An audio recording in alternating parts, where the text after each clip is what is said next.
제5장. 만일 땅에 있는 우리의 장막집이 무너지면 하나님께서 지으신 집, 곧 손으로 지은 것이 아니요 하늘에 있는 영원한 집이 우리에게 있는 줄 아느니라. 참으로 우리가 여기서 탄식하며 하늘로부터 오는 우리 처소를 덧입기를 간절히 사모하노라. 이렇게 입음은 우리가 벗은 자들로 발견되지 않으려 함이라. 참으로 이 장막에 있는 우리가 짐진 것 같이 탄식하는 것은 벗고자 함이 아니요 오히려 덧입고자 함이니 죽을 것이 생명의 삼킨 바 되게 하려 함이라. 곧 이것을 우리에게 이루게 하시고 보증으로 성령을 우리에게 주신 이는 하나님이시니라. 그러므로 우리가 항상 담대하여 몸으로 있을 때에는 주와 따로 있는 줄을 아노니 이는 우리가 믿음으로 행하고 보는 것으로 행하지 아니함이로라. 우리가 담대하여 원하는 바는 차라리 몸을 떠나 주와 함께 있는 그것이라. 그런즉 우리는 몸으로 있든지 떠나든지 주를 기쁘시게 하는 자가 되기를 힘쓰노라. 이는 우리가 다 반드시 그리스도의 심판대 앞에 나타나게 되어 각각 선악간에 그 몸으로 행한 것을 따라 받으려 함이라. 우리는 주의 두려우심을 알므로 사람들을 권면하거니와 우리가 하나님 앞에 알려졌으니 또 너희의 양심에도 알려지기를 바라노라. 우리가 다시 너희에게 자천하는 것이 아니요 오직 우리로 말미암아 자랑할 기회를 너희에게 주어 마음으로 하지 않고 외모로 자랑하는 자들에게 대답하게 하려 하는 것이라. 우리가 만일 미쳤어도 하나님을 위한 것이요 정신이 온전하여도 너희를 위한 것이니 그리스도의 사랑이 우리를 강권하시는도다. 우리가 생각하건대 한 사람이 모든 사람을 대신하여 죽었은즉 모든 사람이 죽은 것이라. 그가 모든 사람을 대신하여 죽으심은 살아있는 자들로 하여금 다시는 그들 자신을 위하여 살지 않고 오직 그들을 대신하여 죽었다가 다시 살아나신 이를 위하여 살게 하려 함이라. 그러므로 우리가 이제부터는 어떤 사람도 육신을 따라 알지 아니하노라. 비록 우리가 그리스도도 육신을 따라 알았으나 이제부터는 그같이 알지 아니하노라. 그런즉 누구든지 그리스도 안에 있으면 새로운 피조물이라. 이전 것은 지나갔으니 보라 새 것이 되었도다. 모든 것이 하나님께로서 났으며 그가 그리스도로 말미암아 우리를 자기와 화목하게 하시고 또 우리에게 화목하게 하는 직분을 주셨으니 곧 하나님께서 그리스도 안에 계시사 세상을 자기와 화목하게 하시며 그들의 죄를 그들에게 돌리지 아니하시고 화목하게 하는 말씀을 우리에게 부탁하셨느니라. 그러므로 우리가 그리스도를 대신하여 사신이 되어 하나님이 우리를 통하여 너희를 권면하시는 것 같이 그리스도를 대신하여 간청하노니 너희는 하나님과 화목하라. 하나님이 죄를 알지도 못하신 이를 우리를 대신하여 죄로 삼으신 것은 우리로 하여금 그 안에서 하나님의 의가 되게 하려 하심이라. 오늘의 말씀 고린도후서 5장의 말씀입니다. 오늘 본문의 말씀은 하나님께서 그리스도를 통해 바울 자신과 화목하게 하시고 또 바울에게 화목하게 하는 직분을 맡기셨다고 말하고 있습니다. 태초에 하나님과 인간은 화목한 관계였습니다. 하지만 아담과 하와의 죄로 인해서 화목했던 관계가 깨져버렸습니다. 하지만 하나님은 세상과 다시 화목하기를 원하셨습니다. 19절의 말씀입니다. 곧 하나님께서 그리스도 안에 계시사 세상을 자기와 화목하게 하시며 그들의 죄를 그들에게 돌리지 아니하시고 화목하게 하는 말씀을 우리에게 부탁하셨느니라. 여기서 하나님께서 그리스도 안에 계시사라는 말은 그리스도를 통해 또는 그리스도로 말미암아라는 의미입니다. 즉 하나님께서는 그리스도로 말미암아 세상이 하나님과 화목되기를 원하신다라는 겁니다. 하나님은 예수님을 세상에 보내심으로 세상과 화목하게 하셨습니다. 성경에는 예수님의 탄생을 이렇게 기록하였습니다. 보라 처녀가 잉태하여 아들을 낳을 것이요 그의 이름은 임마누엘이라 하리라 하셨으니 이를 번역한즉 하나님이 우리와 함께 계신다 함이라. 하나님은 예수 그리스도를 화목제물로 삼으셨습니다. 분명 하나님과의 화목의 관계가 깨진 것은 태초 인간의 죄 때문이었습니다. 하지만 하나님은 인간의 죄를 그들에게 돌리지 않으셨고 예수 그리스도를 통해 그들의 죄를 감당하게 하셨고 또 예수 그리스도의 죽음을 통해 그들을 용서하시고 다시 화목의 관계를 회복시켜 주셨습니다. 하나님께서 먼저 죄인들에게 손 내밀어 주시고 죄인들로 하여금 하나님과 화목할 수 있게 관계를 회복시킨 이유가 무엇입니까? 분명한 해답이 14절에 나와 있습니다. 그리스도의 사랑이 우리를 강권하시는도다. 하나님은 우리를 꼭 붙잡고 놓지 않을 정도로 단단히 사랑하신다는 겁니다. 사도 바울 역시 사도의 직분을 감당하는 이유가 그리스도의 강건한 사랑 때문입니다. 사도 바울은 강건하시는 그리스도의 사랑 때문에 자기 중심적인 삶을 버리고 오직 하나님 중심적인 삶을 살 수밖에 없었습니다. 그래서 사도 바울은 갈라디아서 22장 20절의 말씀을 통해서 이런 고백을 합니다. 이제는 내가 산 것이 아니요 오직 내 안에 그리스도께서 사신 것이라.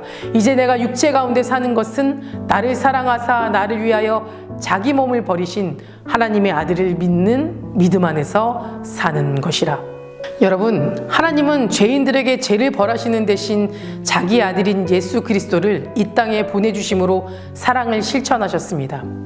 그리고 죄인인 그들을 대신해서 예수 그리스도께서 고난받으시고 십자가에서 대속하는 희생을 보여주셨습니다. 우리는 그리스도의 강건한 사랑 안에 살아가고 있습니다. 우리가 대단한 존재라서도 아니고 무엇을 잘해서도 아닙니다. 그저 하나님이 우리가 화목하길 원하셨기 때문에 가능했던 겁니다. 그러니 이 사랑 덕분에 죄에서 구원받은 우리들은 마땅히 그리스도를 위해 살아가야 합니다. 그리스도의 사랑을 행하고 살아가야 하며 그리스도를 증거하며 살아가야 하고 그리스도를 닮아가는 삶으로 살아가야 하며 그리스도의 몸된 교회를 위해 살아가야 합니다. 19절의 말씀을 다시 보겠습니다.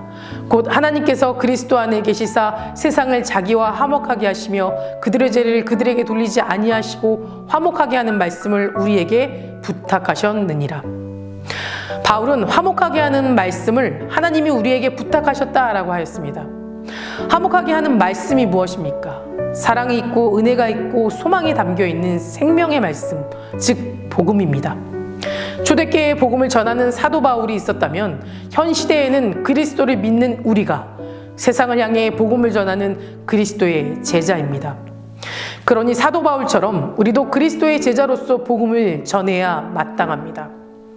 우리가 입으로 전하지 않으면 세상은 하나님과 화목하게 될 수 없습니다. 그러니 우리는 때려 얻든지 못 얻든지 예수 그리스도의 십자가 은혜를 세상에 열심히 전하고 화목을 이뤄나가야 합니다. 그렇다면 현재 우리는 세상에서 복음을 전하기 위해 제자로서 어떤 자세로 임해야 합니까? 그 첫 번째는 그리스도의 제자로 본이 되어야 합니다. 세상은 우리를 조롱하고 악한 말로 상처 주고 분노하게 하여서 감정을 요동치게 만듭니다. 그럴 때마다 세상 사람들과 똑같이 온갖 감정을 다 드러내고 악한 말로 싸워서는 안 됩니다. 예수님께서는 욕을 들어도 같이 욕하지 않으셨고 고난을 받아도 상대방을 위협하지 않으셨습니다. 그러니 우리들도 우리의 주인 되시는 예수 그리스도의 모습을 본받아 살아가야 합니다. 이 세상에서 그리스도의 제자답게 그리스도의 성품을 따라 항상 선하고 온유하며 겸손하게 살아가야 그분의 이름을 높일 수 있습니다. 두 번째로는 그리스도의 제자로 복음을 전하여 세상을 하나님과 화목하게 만들어야 합니다. 바울은 자신을 하나님의 사신이라고 말하면서 너희는 하나님과 화목하라 라고 말하였습니다. 우리는 예수 그리스도를 믿고 의롭다 하심을 받을 때 화목할 수 있습니다. 그리고 이렇게 관계가 회복된 내 자신을 통해서 예수 그리스도의 복음이 흘러갈 때 그들 또한 하나님과 화목할 수 있는 축복을 누리게 됩니다. 그런데 만약 이 귀한 사명을 우리가 감당하지 못한다면 세상과 하나님은 결코 화목하게 될 수 없습니다. 그러니 한 영혼을 위해 부지런히 주님의 복음을 전해야만 합니다. 세 번째는 그리스도의 제자로서 사람과 사람 사이를 화목하게 해야 합니다. 그리스도의 제자인 우리의 임무는 하나님과 사람 사이만 화목하게 하는 것이 아니라 예수님께서 지상 사역 중 가장 중요하게 여기셨던 사람과 사람 사이의 화목을 지켜나가야 합니다. 우리는 사람과 사람 사이를 화목하게 하는 존재가 되어야 합니다. 모든 인간관계 속에서 우리는 분쟁의 대상이 아니라 차가운 세상을 사랑과 선행으로 바꾸며 살아가야 합니다. 분쟁이 있는 곳엔 일치를, 다툼이 있는 곳에는 평화를, 슬픔이 있는 곳에는 기쁨을 심어주는 그런 존재로 살아가야 합니다. 사랑하는 성도 여러분, 그리스도를 통해 세상과 화목하게 되기를 원하시는 하나님의 마음을 가지고 살아가야 합니다. 하나님과 세상을, 또 사람과 사람 사이를 화목하게 하는데 힘쓰며 살아가시기 바랍니다. 우리가 이런 그리스도의 제자의 임무를 성실히 이행하게 될 때, 그때 비로소 이 땅에 하나님 나라가 임하게 될 줄 믿습니다. 다 같이 기도하시겠습니다. 오늘은 토요일입니다. 토요일의 공동기도 제목은 물질의 회복을 위해서 기도하시겠습니다. 성도님들의 생업과 사업을 지켜달라고 기도해 주시고, 물질로 어려움 당하지 않도록 또 모든 필요한 자원을 허락해 달라고, 성교하는 복된 가정이 될 수 있도록 함께 기도해 주시기 바랍니다. 기도하시겠습니다. 사랑과 은혜가 충만하신 하나님, 감사합니다. 오늘 하루도 나의 모든 것 주님께 맡기며 나아갑니다. 세상적인 것으로 마음을 채우며 살아가지 않게 하시고, 하나님의 은혜로 가득 채우며 세상으로 하나님의 주신 은혜와 사랑을 흘러보내며 살아갈 수 있도록 인도하여 주시옵소서. 하나님과 세상을, 그리고 사람과 사람을 화목하게 하길 원하시는 뜻을 잊지 않고 살게 하시고, 세상 가운데 주님을 전하며 삶으로 본이 되어 실천하는 귀한 제자의 삶으로 살아가게 하여 주시옵소서. 특별히 성도님들의 생업과 사업을 지켜주실 줄 믿습니다. 물질로 인하여 어려움 겪지 않게 지켜주시고, 혹여 어려움을 겪고 있는 성도님들은 주님께서 모든 것을 예비하여 주시고 채워주실 것을 믿사오니, 그들의 모든 상황과 처지를 살펴주시고 더 좋은 곳으로 채워주시옵소서. 담임 목사님 먼저 은혜 충만하게 채워주셔서 성령 충만하게 하여 주실 뿐 아니라 선포되는 말씀을 통해 듣는 이의 심령이 변화되어 주님 안에 소망을 품고 세상의 귀한 빛과 소금의 역할을 잘 감당하게 하여 주시옵소서. 기도하며 준비하시는 모든 사역마다 주님께서 지켜주시옵소서. 다음 세대 아이들이 믿음을 지켜주시고 말씀으로 소망으로 꿈꾸며 살아가는 아이들 되게 하여 주시옵소서. 암으로 치유받고 있는 박재순 권사님, 유은영 권사님, 김시아 권사님, 이영숙 권사님, 이명숙 권사님, 오유미 집사님, 이동준 성도님, 박세현 청년, 유경민 청년, 주님 끝까지 붙잡아 주시고 소망 가운데 살게 하여 주시옵소서. 호학모 장로님 하루속히 회복시켜 주실 줄 믿습니다. 일상으로 돌아오실 수 있도록 끝까지 붙잡아 주시고, 투석 중인 성도님들, 사고로 입원 중인 성도님들 힘을 주시며, 우울증, 공황장애, 불면증 겪고 있는 성도님들에게는 평안한 마음을 허락하여 주시옵소서. 새벽마다 1,000번째 드리며 간구하는 기도 제목에 응답하여 주시길 간절히 소망하며 이 모든 말씀 예수 그리스도의 이름으로 기도드립니다. 아멘.